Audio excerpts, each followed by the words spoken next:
வெள்ளப்பட்டி ஊரு பெரிய மனுஷர். ஐயனார் வீட்ல ஒரு பெரிய ராபரி நடந்துடுச்சு. ஐயனார் கிட்ட இருந்த 100 கோல்டு காயின்ஸ் இருக்கிற பைய காணோம். அந்த ரூம்ல அவர் குடும்ப உறுப்பினர்கள் தவிர வேலை செய்யற 2 பேர் தான் இருந்தாங்க. ராமு ஒரு குக் அண்ட் சோமு ஒரு கார்டனர். ஐயனார் உடனே பஞ்சாயத்து கூட்டினார்.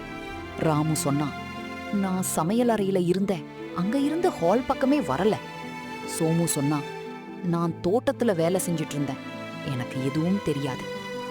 ஊரு பஞ்சாயத்தார்கிட்ட இருந்த ப்ரூஃப் என்னன்னா, அந்த ரூம் முன்னாடி இருந்த மண்ணில் ஒரு சின்னது காலடி தடம் மட்டுமே இருந்தது. அந்த அடித்தடம் ராமுவோட காலை விட சின்னவர், சோமுவோட காலை விட பெருசு. ஐயனாருக்கு தலை சுத்திடுச்சு. யாருமே இல்லாத ரூம்ல எப்படி தெஃப்ட் நடக்கும்? எல்லாரும் கன்ஃபியூஸ்டா இருந்தாங்க. ராமு அண்ட் சோமு 2 பேருமே பயத்துல நடுங்கிட்டு இருந்தாங்க.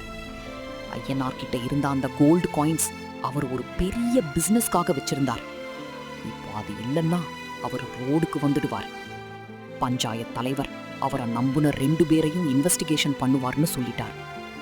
ஆனால் அனைவரும் அந்த தடம் யாரோடதுன்னு தெரியாம யோசிச்சுட்டு இருந்தாங்க. இன்னும் நேரம் போக போக ஊர் மக்கள் எல்லாரும் கூடி அதிகமா பேசிக்க ஆரம்பிச்சிட்டாங்க. தலைவர் ஒரு யோசனை பண்ணாரு. எனக்கு தெரியும் யாருன்னு, ஆனா நீங்க 2 பேரும் இன்னைக்கு ராத்திரி இங்கேயே இருக்கணும். நாளை காலையில் ஒரு சோதனை நடக்கும்னு சொல்லிட்டார். ராமு பயந்து போயிருந்தான். சோமு கொஞ்சம் காமா இருந்தான். ராத்திரி முழுக்க தலைவர் அந்த ரூமை லாக் பண்ணி காவல் காக்கும்படி சொன்னார். காலையில் தலைவர் வந்து, ராமு, நீ பொய்யும் ராமுவோட மக்கள் எல்லாரும் வரலான்னு சொன்ன, ஆனா உன் காலடி தடம் அங்க இருந்தது. சோமு, உன் காலடியும் அது இல்ல, ஆனா உங்க 2 பேரும் இல்லனா வேற யாரு? நான் ஒரு ட்ரிக் வச்சிருக்கேன், அந்த பையை எடுத்தவனோட கையில ஒரு மாயம் நடக்கும்னு சொன்னார். அந்த லாஜிக் என்னன்னா, தலைவர் அந்த பையை இருந்த இடத்துல ஒரு மாய மருந்து, இன்விசிபிள் இங்க் மாதிரி பூசி வச்சிருந்தார். யார் அந்த பைய தொட்டாங்களோ அவங்களோட கையில் கருப்பு நிறம் படிஞ்சிருக்கும். அவரு 2 பேரோடையும் கைய பார்த்தாரு. 2 பேரோட கையும் கிளீனா இருந்தது. இப்போ தலைவருக்கு ஒரு டவுட் வந்தது. லாஜிக் படி யாராவது ஒருத்தர் தொட்டிருக்கணும், ஆனா யாரும் தொட்டதுக்கு சைன்ஸ் இல்ல.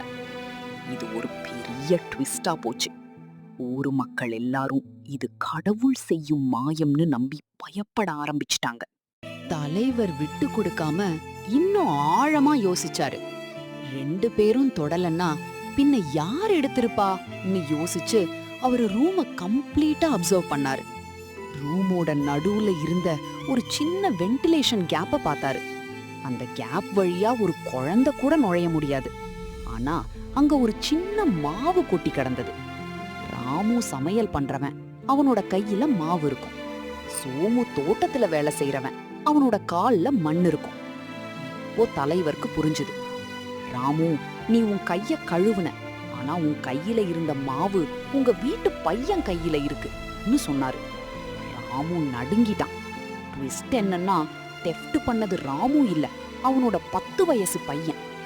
அவர் பையன் தப்பு செஞ்சு அந்த பையனை எடுத்து வெண்ட் வழியா வெளியே போட்டிருக்கான்.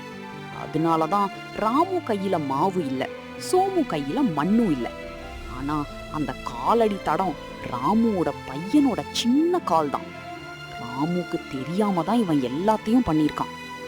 ஐயனாருக்கு அவர் கோல்டு வேணும், ஆனா ஒரு சின்ன பையன் மேல கேஸ் கொடுத்தா நல்லா இருக்காதுன்னு நினைச்சாரு. ஐயனார் பஞ்சாயத்துக்கு வந்து, எனக்கு கோல்டு கிடைச்சிடுச்சு, ராமுவோட பையன்தான் பண்ணிட்டான், ஆனா அவனுக்கு இன்னும் புத்தி வரல. ராமு, நீ இந்த ஊரை விட்டு போகணும்னு வேர்டிக்ட் கொடுத்தாரு. எல்லாரும் ஷாக். ஏன் ராமுவை போக சொல்றாரு? இங்கதான் பெரிய ட்விஸ்ட். ராமு தான் திருட்டு பண்ணதுக்கு முன்னாடி அவன் பையனை தப்பே பண்ண சொன்னாரு. ராமுக்கு தெரியும் அவன் பண்ணா அவன் மாட்டிக்குவான்னு, அதனாலதான் பையனை வச்சு பண்ணினான். தலைவர், ராமு, உன் பையனை நீ தவறான வழியில கொண்டு போற. உன் பையன்கிட்ட இருந்து நாங்க கோல்டை எடுத்துட்டோம், ஆனா உனக்கு பனிஷ்மெண்ட், நீ இந்த ஊரை விட்டு போயிடுன்னு சொன்னாரு. ராமு குற்ற உணர்ச்சியோட ஊரு விட்டு போனான். எல்லாரும் நினைச்சது ராமு இன்னசென்ட்னு, ஆனா அவன்தான் மாஸ்டர் மைண்டு.